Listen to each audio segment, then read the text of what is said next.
What's happening, everybody? It's Sean with Reactions to the Classics. And today we got a top 10 of artists who have not been featured on this channel before, which is an interesting list because we have over 3,000 videos up. So we have quite a library of things. Brought to us by a friend, longtime supporter and patron of the channel, Slade Said. Thank you, Slade Said. Appreciate you. Appreciate all the patrons who make this thing go. If you'd like to support us in any way, check out that Patreon link below, the Patreon link on the end screen. We're running a free preview. Go check it out, man. Couldn't do it without the patrons. Slade Said always has fantastic lists. Puts together lists that there's no way I could. His musical knowledge is insane. He said for November 2024, which is when I'm filming this, I decided to make another top 10 list for good or great bands that I don't think have been featured on this channel yet. Slade Said's exactly right. They have not been featured on this channel, but not only that, I don't think I've ever heard of any of these bands. Now, I've heard of some of the artists in the bands, but I've never heard any of these bands. So if you haven't been with us before, the music will not be in the video, but it'll be a Vimeo link below. So click on that and follow along with us. Let's start it off with Sacre Cure. I probably pronounced it wrong. De Leon or DeLone from the album of the same name in 2015. So I said our first artist on this list is the band Sacre Cure from Italy. They're a quartet, which was formed in 2006, and to this date have released 4 studio albums, the latest being from 2015. But even if that, it's almost a decade ago, the band is still officially active. Most of their music's been instrumental, but on some songs they do get a guest singer to add vocals, as in the case for our selection here. This song, the title track from their last album so far, has lead vocals by Australian singer Carla Lippis. The song has a very Ennio Morricone feel to it, and it sounds almost like it's taken from a spaghetti western from the 70s. A great song, which is also used by Volkswagen in their commercial for Passat. All right, I'm going to have the lyrics up as always. Thanks again, Slade Said. DeLone, Sacre Cure. Hopefully I pronounced her name right. Really good song. Definitely got the spaghetti western from the start. I always say these types of songs sound like they could be in a Tarantino movie, right? But I thought her vocals were really good. And I mean, they had some other mixture stuff in there. It starts out as a spaghetti western, but you know, towards the end, get a little electronic in there and stuff. So really good offering. Next up at number 9, we got Spiderbags. Their song Simona La Ramona from the Shake My Head album in 2012. Slade Said Spiderbags is an alternative rock band from North Carolina, also formed in 2006. The band has released 5 albums, with the latest being from 2018. The band has an obvious influence from Pixies, but like Frank Black's solo career, they mix it up with some garage roots rock. Dan McGee's the lead singer and guitarist and one of the 2 founding members, and the only one to have been involved with the band all the way through. According to the notes on the CD cover, quote, all the songs were recorded by Andrew McCullough at his house in Memphis, Tennessee, the weekend after his girlfriend moved out, apart from one song, end quote. Slade says, so I guess we have his ex-girlfriend to thank for that? I guess so. Let's go. Excellent stuff. Love the vibe. Love the guitar work. The bass work was on point. Thought Dan's vocals were good. So just a really good song. Really well put together. Next we have Wild Colonials, Charm from This Can't Be Life in 1996. Wild Colonials was an alternative rock band, Slade said, from Los Angeles, California. Made a lot of music for various television series. They formed in 1992, but only released 4 studio recordings, 3 LPs and an EP between 94 and 2007. So focus was clear on other projects by the band members. While the band was from LA, the lead singer, and in many ways main attraction, was from Scotland. Angela McCluskey had a very distinct sounding voice that separated the band from other bands outside their folk tens version of alt-rock. Sadly, Angela passed away in March of this year, 2024. She was only 64 years old. She released a number of EPs and LPs between 2004 and 2016. The song picked here is probably not the most obvious representative for the band's overall sounds, that it is more real alternative rock than most of their output, but I simply believe it's a great song that needs to be heard. I recommend the full album. It's a very good listen. Really well done. Angela's wasting her charm, right? Because the guy she's with just kind of can't admit all the pain he's in, so he kind of runs from everything. But she says, the chorus, we're lying awake in the dead of the night, seeing my life and it's not looking bright. I'm freezing to death in the warmth of your arms. I'm wasting my charm. So you really feel that emotion in her. She delivers that. Man, first 3 songs are fire. Next up, we have The Pursuit of Happiness, She's So Young from the Love Junk album in 1988. Slade said The Pursuit of Happiness is an alternative rock power band from Toronto, Canada, which was formed in 1985. They released 5 studio albums between 1988 and 1996, but are still active as a live band. The main member is lead vocalist and guitarist is Mo Berg, who writes all the band's songs, which are typically about women. Slade says, we're not exactly talking Nick Cave or Bob Dylan poetry here, let's be honest. That's all right, right? Anyway, they are creating decent rock songs with catchy melodies, as evidenced by their best-selling single, this one, which was from their debut album. It became a huge hit in their native country. All right, The Pursuit of Happiness, She's So Young. Yes, it's not Dylan stuff, but I mean, it's catchy, right? Great melody. Mo sounds great. You know, she's so young. She's got all the answers. She doesn't need to question the world like I do. It kind of sums up things as you get older like me. When you're younger, you don't question things nearly as much, like doubt yourself, I think, in a lot of ways. But yeah, good song. All right, as we near the halfway mark, we got sator, I guess is how you would say that. Could be sator. I don't know. Turn Off the News from the Stock Rocker Nuts album in 1990.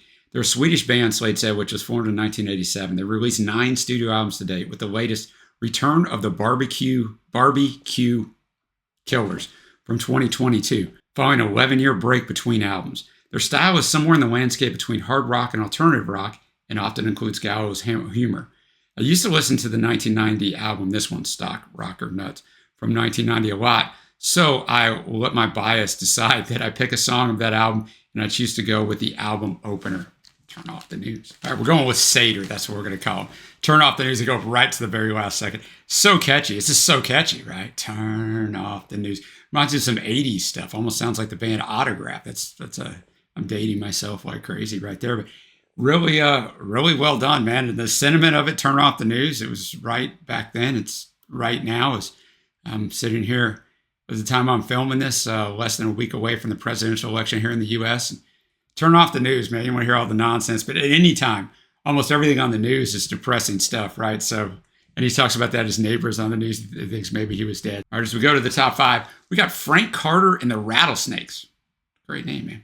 Devil Inside Me from the Blossom album in 2015. So it said Frank Carter was the former lead singer of the English punk band Gallows, and in 2015 he formed this band with former lead guitarist of the band Heights, amongst others. They released their debut album, this one, Blossom, later the same year, and has released 5 studio albums in total, the latest being Dark Rainbow from January of 2024. They're currently touring Europe, but have announced when the tour is done, the band will enter that infamous indefinite hiatus. For this list, I chose to go with the song Devil Inside Me from their debut album. All right, Devil Inside Me, Frank Carter rocking it with the Rattlesnakes. Nice hard rocking song, got me going a little bit. I think the sentiment of it is interesting because, it just depends on what your personal beliefs are, but there's a devil inside of all of it, right? There's that bad part of us that wants to come out, and you just hope that the good and different things kind of hold that down, but well done. All right, next up at number 4, we got Volbeat for Ovate. I know that's not how you say it, but they're probably, as Slade says, they're probably the most famous band on this list, and I was a bit surprised to find they haven't been featured on this channel. They have not. I've never heard of them, but they have no foothold in the U.S. at all. Now, I'm not the biggest fan of Volbeat, but I have to admit that they can write pretty catchy songs. And Michael Poulsen is a great and very charismatic frontman with some clear Elvis undertones. For this list, I went with the live. So we're watching a live version. We're actually going to watch it. The song means forever in English. The Danish chorus is sung by Johan Olsen, who's the lead singer of Danish rock band Magtens Corridor, which translates into the Corridors of Power, a very popular band in Denmark, but unknown outside of the country as they always sing in their native language. I found the lead singer Michael Poulsen has described the song it's about remembering the good things in life and celebrating it. Because, quote, nobody knows if it's going to last forever. It's great to be working with Johan again. I think we work well together. It definitely won't last forever. We all know this, right? If you live long enough, life is like this, man. The highs aren't going to stay there forever, but the lows aren't either, thank goodness. Okay. That was a great song. Not just they sounded phenomenal. From the vocals to the instrumentation, and that looked like a great venue. It looked huge, man. Maybe it was just because the stage was at the end of the arena. It just made the arena look just cavernous, man, just jam-packed.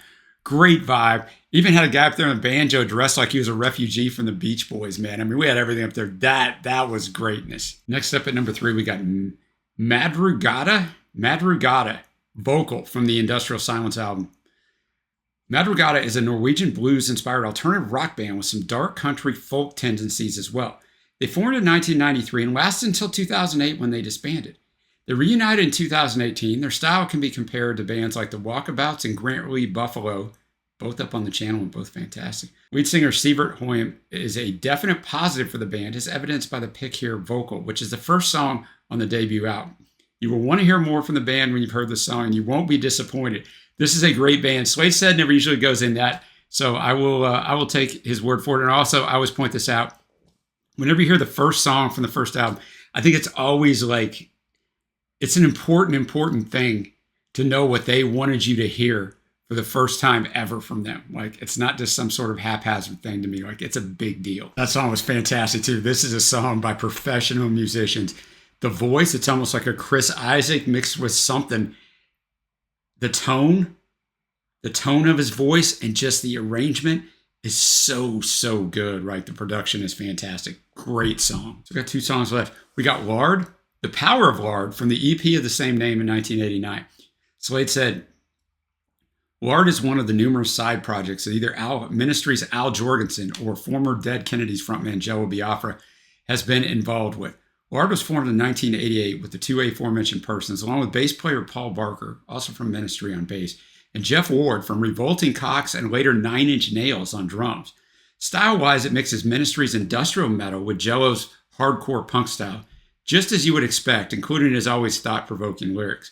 The band has so far released 1 EP and 2 full-length albums. This release was a 3-song EP with the title song and Hell Fudge on side 1 and a 31-minute song Time to Melt on side 2. I've listened to side 1 a lot since the 1995 release. I think I've only listened to side 2 once or twice. It's a long song that definitely feels like a long song. So obviously, that's not my pick here, and I thank you for that, Slade said. For this list, I picked the title song of the EP, The Power of Lard. Lard, The Power of Lard. When I was researching this song, I read some stuff where people say it's just nonsensical lyrics. It's definitely not nonsensical lyrics, because Joe has a wit about him, about everything. He even talks about next time we're having sex, pretend like I'm Ed Meese. That's a shout out. Ed Meese was the Attorney General for Ronald Reagan, who was president of the U.S. from 1980 to 88. He came out with this big report, it's almost 2,000 pages long, on the tie between pornography and the mob and all that. Like, he's got tons of things in here. He references a guy who shot up coke somewhere and it fell off. Like, he's just got all kinds of stuff in here, but very catchy. Just the power of Lard, as you would expect. All the instrumentation from the bass to the drumming and everything is fantastic. Now up to Slade's #1 track, Nova Mob, from the Over My Head, from the album The Last Days of Pompeii in 1991. Husker Du drummer Grant Hart released a solo album, Intolerance, in 1989 after the breakup of the band. And that album was very much a solo release, with Grant playing pretty much all the instruments himself on the album. Quite impressive, right? He probably needed that following a less than amicable split from the band, where he was very tired of Bob Mould's desire to control the band. So with that out of the system, he decided he wanted to be in a band again and formed the trio Nova Mob later in 1989. Since departing from Husker Du, Grant Hart had switched to guitar, as it's not optimal to be a band leader frontman and play those drums, right? Asked Phil Collins that. In Nova Mob, he was joined by Tom Merkel on bass and Michael Crago on drums. They released 2 albums, this one in 1991 and a self-titled album in 1994. All right, let's check it out. All right, Grant Hart and the Boys, Nova Mob, Over My Head. A lot of the great parts of Husker Du are in this song, right? The guitar melody is fantastic. The vocals are great. It's a catchy chorus. Like, this is a really good song to finish this list off. Did not know this existed out there. And on that, we got to get to my favorite tracks. Look, man, I say this all the time. It seems like I say it a lot on Slade Says. When you put together a list like this with Slade Said's vast musical knowledge, all the songs are going to be great, right? All the songs are going to be great. So I'm not going to pick them all. I didn't limit it down. Honorable mentions, Angela McCluskey with Wild Colonials and the song Charm. Frank Carter and the Rattlesnakes, Devil Inside Me. And then the faves are going to be Volbeat. That song was fantastic. Madrugada with vocal, and Nova Mob, Over My Head. So those are my faves, but they were all great. Let me know your favorite tracks down below. Thanks again to Slade Said for putting this thing together. And until next time, guys, I will see you.